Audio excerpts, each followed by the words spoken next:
Hello friends, I am Somnath Kundu. Welcome to my channel Target Next Date. আজকে নিয়ে এসেছি আর একটা ইন্টারেস্টিং ভিডিও এবং আজকের বিষয় হচ্ছে চাইল্ড ডেভেলপমেন্ট অ্যান্ড পেডাগোগি। এর ওপর আছে এমসিকিউ কোশ্চেন।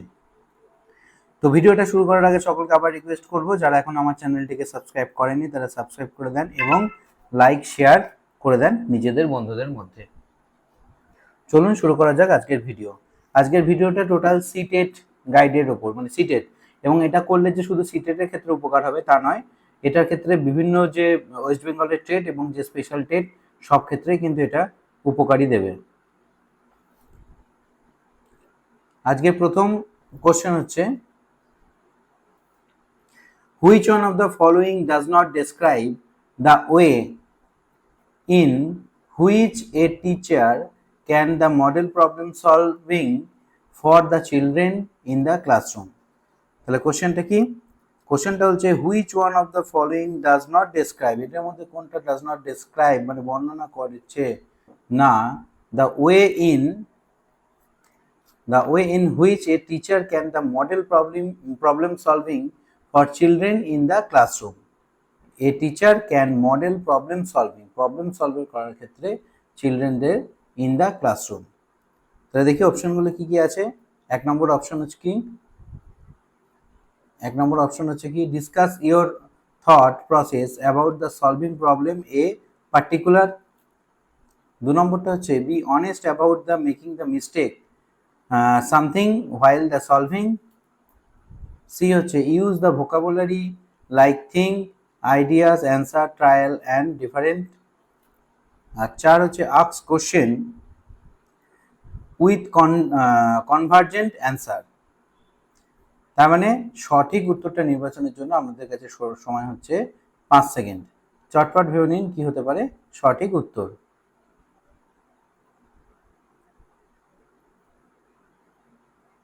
সঠিক উত্তর কি?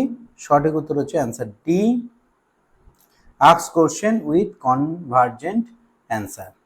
তার মানে প্রশ্নটা কি ছিল? Which one of the following does not describe, এদের মধ্যে কোনটা ডেসক্রাইব করে না দ্য ওয়ে মানে পথ, ইন হুইচ এ টিচার যে রাস্তা যে পথে একজন teacher can the model problem solving, যে প্রবলেম সলভিং করার ক্ষেত্রে মডেল তৈরি হবে for the children in the ক্লাসরুমের বাচ্চাদের জন্য।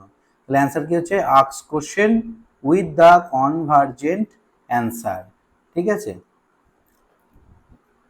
তার মানে এমন প্রশ্ন এখানে করা যেটা কনভার্জেন্ট মানে এক কেন্দ্রীভূত অ্যান্সারের ক্ষেত্রে এটা বলছে হবে না, মানে ডেসক্রাইব এটাকে করে না। ঠিক আছে, অভিসারী চিন্তন বা কেন্দ্রীভূত চিন্তন। ঠিক আছে, মানে স্টুডেন্টদের ক্ষেত্রে কি হয় ডাইভার্জেন্ট থিঙ্কিং। চলে যাবো নেক্সট কোশ্চেনে। নেক্সট কোশ্চেন হচ্ছে which one of the following is an emotion, মানে এদের মধ্যে কোনটা হচ্ছে ইমোশন বা প্রক্ষোভ। সঠিক উত্তর নির্বাচনের জন্য সময় হচ্ছে 5 সেকেন্ড। চটপট ভেবে নেন কি হতে পারে সঠিক উত্তর।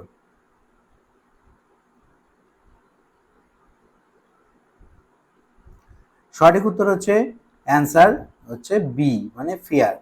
চারটা অপশন ছিল, একটা হচ্ছে মেমোরি, ফিয়ার, অ্যাটেনশন এবং স্টিমুলাস।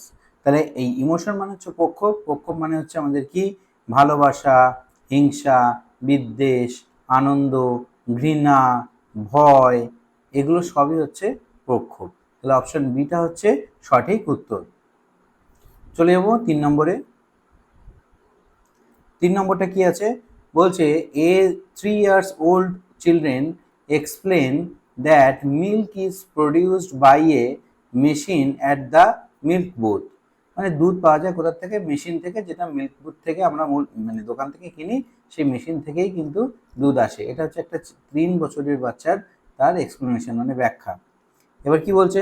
বলছে which one of the following, এদের মধ্যে কোনটা following offer the best explanation of the children's understanding, এদের মধ্যে কোনটা বেস্ট এক্সপ্লেনেশন মানে ব্যাখ্যা চিলড্রেন আন্ডারস্ট্যান্ডিং এর। চারটে অপশন আছে, দেখে নেবো কি কি। এ হচ্ছে the child has very limited exposure of this world. B নম্বর হচ্ছে the child's answer is based on his her experience of buying milk from the milk booth. C, the child has never seen cow. D. The child's family does not offer a stimulating environment to the child. সঠিক উত্তর নির্বাচনের জন্য সময় হচ্ছে 5 second. ঝটপট ভেবে নেন কি হবে সঠিক উত্তর।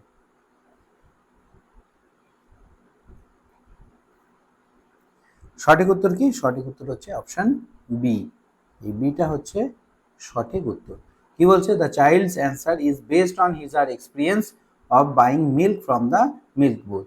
মানে দোকানে গিয়ে যে দুধ কেনে সে প্রতিদিন বাবা বা মার সাথে গিয়ে সে দেখছে এবং তার জন্য তার এক্সপিরিয়েন্স অভিজ্ঞতা হচ্ছে যে ওই মেশিন থেকে যেখান থেকে দুধ বেরোচ্ছে ওইখান থেকেই দুধ পাওয়া যায়। ঠিক আছে, এটাই হচ্ছে বেস্ট এক্সপ্লেনেশন। চলে যাবো 4 নম্বরে। 4 নম্বর কি আছে দেখে নিই। বলছে which one of the following the best describe a teacher's role. Which one of the following, এদের মধ্যে কোনটা বেস্ট ডেসক্রাইব মানে সব থেকে বেস্ট ব্যাখ্যা হবে এ টিচার্স রোল, একটা টিচারের ভূমিকার ক্ষেত্রে। দেখি অপশনগুলো কি আছে। একটা, teacher's most important role in the classroom is to maintain the discipline. Discipline maintain করার ক্ষেত্রে টিচারের সব থেকে বড় ভূমিকা রয়েছে। বি হচ্ছে a teacher should adhere to the prescribe text book. একজন টিচার কি করবে, তার উচিত মান্য করা কি না প্রেসক্রাইব টেক্সট বুক, মানে যে টেক্সট বুকগুলো দেওয়া হয়েছে সেইগুলোকেই খালি পড়াবে। তারপর হচ্ছে C, the completing the syllabus on the time and leaving the enough time for the revision is important. সে টাইমে সিলেবাসটাকে শেষ করবে এবং যথেষ্ট সময় দেবে রিভিশনের জন্য। আর ডি কি আছে, creating a relaxed pace where the children learn through the dialogue and enquiry. Creating যে তৈরি করবে এ রিল্যাক্স প্লেস, একটা শান্ত মনোরম পরিবেশ, হোয়ার যেখানে দ্য চিলড্রেন লার্ন, যেখানে চিলড্রেনরা পড়বে, through the dialogue and enquiry. Dialogue মানে কথোপকথন নিজেদের মধ্যে করবে এবং ইনকোয়ারি মানে অনুসন্ধান করে পড়বে। সঠিক উত্তর নির্বাচনের জন্য আপনাদের সময় হচ্ছে 5 সেকেন্ড। ঝটপট ভেবে নেন কি হবে সঠিক উত্তর। সঠিক উত্তর হচ্ছে অপশন ডি, এইটা, যে ক্রিয়েটিং এ রিল্যাক্স প্লেস, একটা শান্ত মনোরম একটা পরিবেশ সৃষ্টি করবে, where the children learn through the dialogue and enquiry. নিজেদের মধ্যে কথোপকথন করবে এবং এনকোয়ারি মানে অনুসন্ধানের মাধ্যমে শিখবে। চলে যাবো 5 নম্বর। 5 নম্বর হচ্ছে which one of the following classrooms the encourage the rich learning. এদের মধ্যে কোন ধরনের ক্লাসরুমে এনকারেজ করবে, উৎসাহ দেবে রিচ লার্নিং মানে খুব উত্তম শিক্ষণের জন্য। 4টা অপশন আছে, দেখে নেবো কি কি।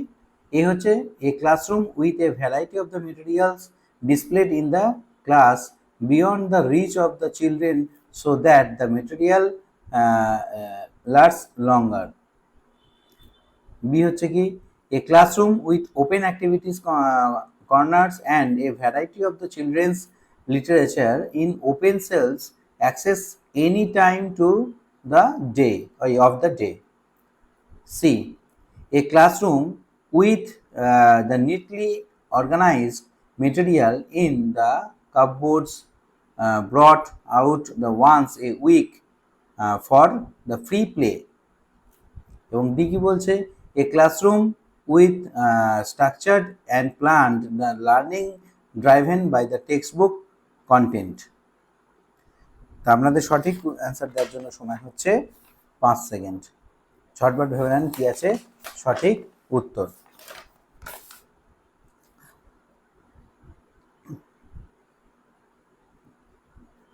সঠিক অ্যান্সার হচ্ছে অপশন ডি, এটা হচ্ছে সঠিক অ্যান্সার। তার মানে এই classroom with structure and plan, একটা নির্দিষ্ট স্ট্রাকচার থাকবে এবং প্ল্যান করা থাকবে, the learning driving by the text book মানে টেক্সট বুকে আমরা যেগুলো পড়বো সেই রকম যে পাঠ্যক্রম বা কারিকুলামগুলো থাকবে সেই অনুযায়ী ক্লাসরুমটাকে সম্পূর্ণভাবে সাজানো থাকবে। চলে যাবো 6 নম্বর কোশ্চেন। 6 নম্বর কোশ্চেনে যাওয়ার আগে সকলকে রিকোয়েস্ট করবো, আমার এই ভিডিওর ডেসক্রিপশনে আমার হোয়াটসঅ্যাপ এবং টেলিগ্রাম গ্রুপের লিঙ্ক দেওয়া আছে, আপনারা চাইলে সেই গ্রুপগুলো জয়েন করতে পারেন। পরবর্তী ক্ষেত্রে যদি আমি কোনো টেক্সট, কোনো যদি এক্সাম নিই, কোনো যদি পিডিএফ দিই, তা সেই গ্রুপের মাধ্যমেই কিন্তু দেওয়া নেওয়া করি। অতএব আপনারা চাইলে এই গ্রুপগুলো জয়েন করতে পারেন। এটা এখনও জয়েন করাটা ফ্রি এবং ভবিষ্যতেও এটা ফ্রিই থাকবে, অতএব আপনি নিঃসন্দেহে এটা জয়েন করতে পারেন। চলুন চলে যাই 6 নম্বর কোশ্চেন। বলছে which one of the following the best described role of the text book in the classroom. এদের মধ্যে কোনটা, which one of the following এর মধ্যে কোনটা বেস্ট ডেসক্রাইব, সবথেকে বেস্ট ডেসক্রাইব করবে the role of the text books in the ক্লাসরুম, এই টেক্সট বুকগুলো ইন দ্য ক্লাসরুমের ক্ষেত্রে। চারটা অপশন দেওয়া আছে, দেখে নিই কি কি আছে। এ, আচ্ছা, they are one of the resource and reference available in the classroom materials. B হচ্ছে they maintain the homogeneity in the learning across the state or the nation. C হচ্ছে they provide the guidance to the teachers and parents about the course of study. D বলছে they from the most essential learning resource in the resource starved context. সঠিক উত্তর নির্বাচনের জন্য সময় হচ্ছে 5 second. ঝটপট ভেবে নিন কি হতে পারে সঠিক অ্যান্সার।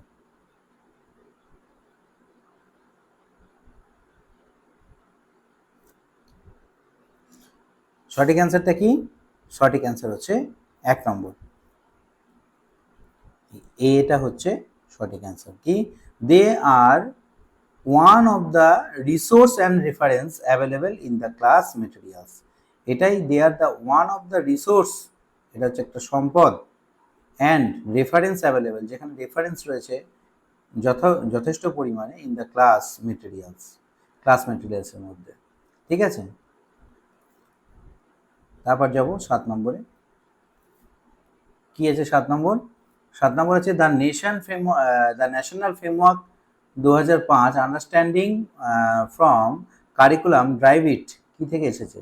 মানে এনসিএফ ন্যাশনাল কারিকুলাম ফ্রেমওয়ার্ক 2005, ঠিক আছে, এটা আন্ডারস্ট্যান্ডিং ফ্রম দ্য কারিকুলাম, এর মধ্যে যে আন্ডারস্ট্যান্ডিং ফর্ম অফ কারিকুলাম মানে পাঠ্যক্রম সম্পর্কে বলেছে, ড্রাইভ ইটস মানে কি থেকে এটাকে নেওয়া হয়েছে, মানে কিছু তথ্য আছে চারটে, সেই কোন তথ্য থেকে এটাকে নেওয়া হয়েছে এই ন্যাশনাল কারিকুলাম ফ্রেমওয়ার্ক 2005-এর কারিকুলামের অর্থ, আন্ডারস্ট্যান্ডিং ফর্ম অফ কারিকুলাম। আচ্ছা, দেখে নি কি কি আছে। A humanism, B behaviourism, C constructivism, D হচ্ছে কগনিটিভ থিওরিজ। সঠিক উত্তর নির্বাচনের জন্য সময় হচ্ছে 5 সেকেন্ড। ঝটপট ভেবে নিন কি হবে সঠিক উত্তর।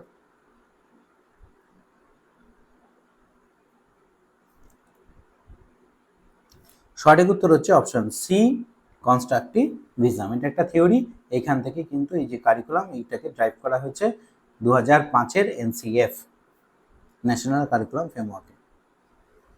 চলে যাবো 8 নম্বর কোশ্চেনে। দেখে নিই কি আছে 8 নম্বর কোশ্চেন।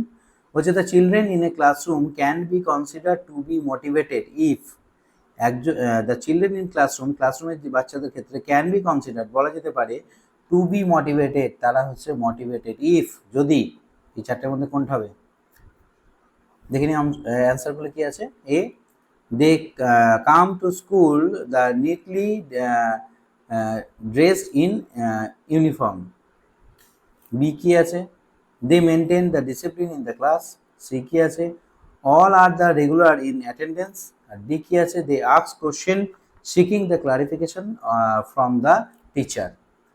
সঠিক উত্তর নির্বাচনের জন্য সময় আপনাদের কাছে 5 সেকেন্ড। ঝটপট ভেবে নেন কি হবে সঠিক উত্তর।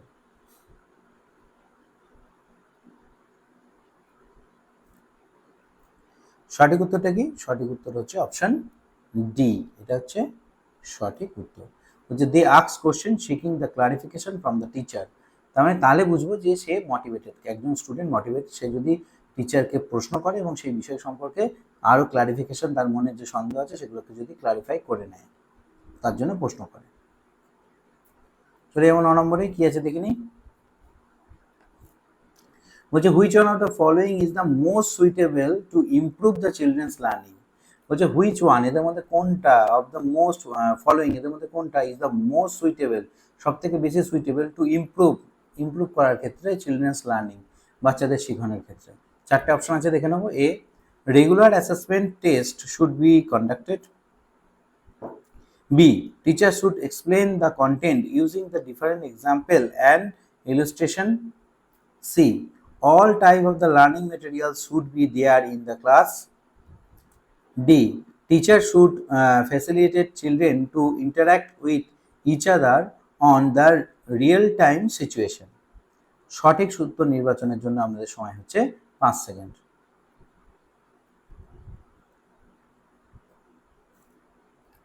সঠিক উত্তর কি? সঠিক উত্তর হচ্ছে অপশন ডি, এটা হচ্ছে সঠিক উত্তর।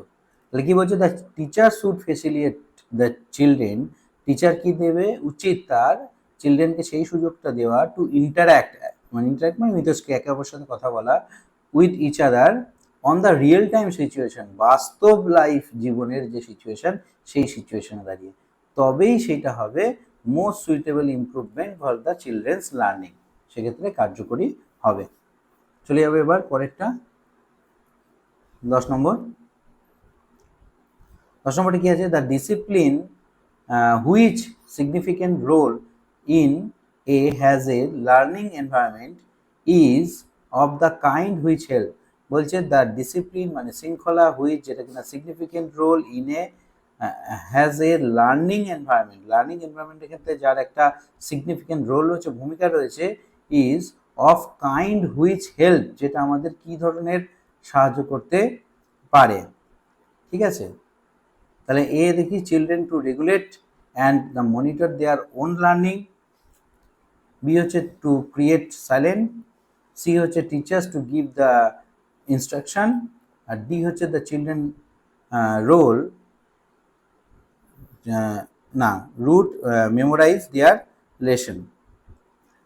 সঠিক উত্তর নির্বাচনের জন্য সঠিক সময় হচ্ছে আপনাদের 5 সেকেন্ড, ঝটপট ভেবে নিন কি হবে সঠিক অ্যান্সার। সঠিক অ্যান্সার হচ্ছে অপশন এ।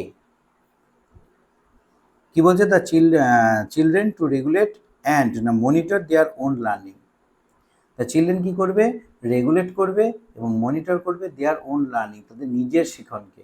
তাহলে কি হবে, দ্য ডিসিপ্লিন যে শৃঙ্খলা, হুইচ ইজ সিগনিফিক্যান্ট রোল একটা বিশেষ ভূমিকা পালন করে লার্নিং এনভায়রনমেন্টের ক্ষেত্রে, সেটা কোন মানে কি ধরনের হলে সেটা সাহায্যকর হয়, সেটা হচ্ছে চিলড্রেন যদি রেগুলেট করে এবং মনিটর করে নিজেদের ওন মানে নিজেদের শিক্ষণকে নিজেরাই যদি রেগুলেট এবং মনিটর করে।